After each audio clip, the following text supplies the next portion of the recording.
رسول الله أرسله الله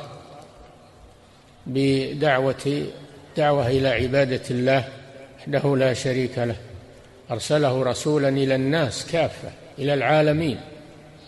كان النبي يبعث إلى قومه خاصة، وهذا الرسول صلى الله عليه وسلم بعث إلى الناس كافة، وهو خاتم النبيين، لا نبي بعده إلى أن تقوم الساعة، لأن الناس بعد الرسول صلى الله عليه وسلم ليسوا بحاجة إلى رسول، كفت رسالة محمد صلى الله عليه وسلم، فليسوا بحاجة إلى رسول من بعده ولا إلى شريعة بعد شريعة الإسلام، فهي صالحة لكل زمان ومكان. والله أمره أن يقول: قل يا أيها الناس إني رسول الله إليكم جميعا. يا أيها الناس، جميع الناس، إني رسول الله إليكم جميعا،